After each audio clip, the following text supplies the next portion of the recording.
Hello നമസ്കാരം, Tara's ഉണ്ടാർക്ക് കിച്ചണിലേക്ക് എല്ലാവർക്കും സ്വാഗതം. നമുക്കിന്നൊരു നോൺ വെജ് റെസിപ്പി ഉണ്ട്, നോക്കിയാലോ. അപ്പോൾ ഇത് ഭൂരിഭാഗം ആൾക്കാർക്കൊക്കെ ഇഷ്ടമാണ്, എന്നാലും ഇഷ്ടപ്പെടാത്ത കുറച്ച് ആൾക്കാരുണ്ട് ഈ നോൺ വെജ് ഐറ്റം. അപ്പോൾ ഇത് പോർക്കിറച്ചിയുടെ ഒരു റെസിപ്പിയാണ് ഞാൻ കാണിക്കണത്.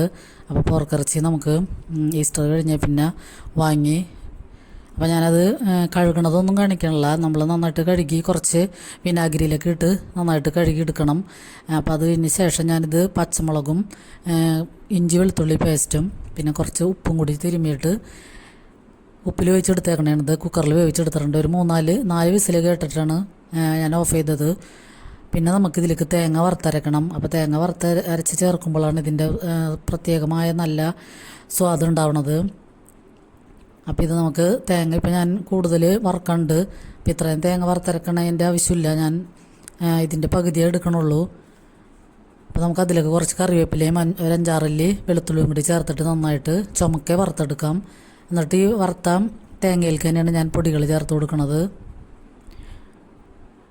അപ്പോൾ തേങ്ങയൊക്കെ വറുത്തരക്കുമ്പോഴാണ് ഈ പോർക്കിറച്ചിക്ക് നല്ല അടിപൊളി ടേസ്റ്റ് ഉണ്ടാവുന്നത്. അപ്പോൾ നമ്മൾ ഈ കുക്കറിൽ വേവിച്ച ഇറച്ചിയിൽ നിന്ന് അതിൻ്റെ നെയ്യും വെള്ളമൊക്കെ ഊറ്റി മാറ്റിയിട്ടാണ് ഞാൻ വറുത്തരപ്പ് ചേർക്കുള്ളൂ. അപ്പോൾ അതങ്ങനല്ലെങ്കിൽ കുറച്ച് ഗ്രേവി പോലെ ആയി പോകും. അപ്പോൾ നമുക്കതിൽ കുറേ നെയ്യൊക്കെ ഊറ്റി മാറ്റി എടുത്ത് വയ്ക്കാം.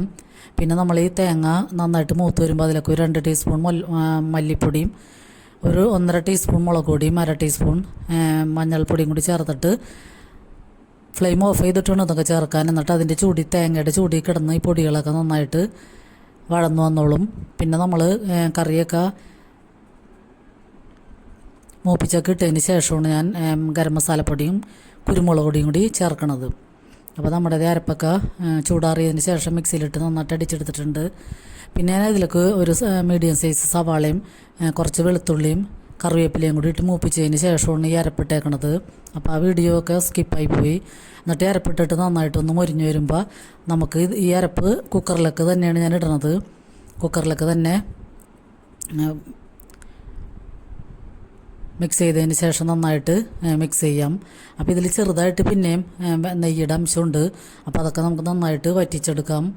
നമുക്കത് വറ്റിക്കണമെങ്കിൽ ഞാനിങ്ങനെ ഫ്രൈ പാനിലിട്ടിട്ട് ഒന്ന് നന്നായിട്ട് വറ്റിച്ചെടുക്കുകയാണ് ചെയ്യണത്. അപ്പോൾ ഈ വറുത്തരപ്പൊക്കെ ചേർത്തേക്കണാരും തന്നെ നല്ല അടിപൊളി ടേസ്റ്റാണ്. അപ്പോൾ എല്ലാവരും ഇങ്ങനത്തെയൊക്കെ നോൺ വെജൊക്കെ ഒന്ന് ട്രൈ ചെയ്യുക. നല്ല അടിപൊളി ടേസ്റ്റുള്ള കറിയാണ്. അപ്പോൾ എല്ലാവർക്കും ഒരുപാട് നന്ദി.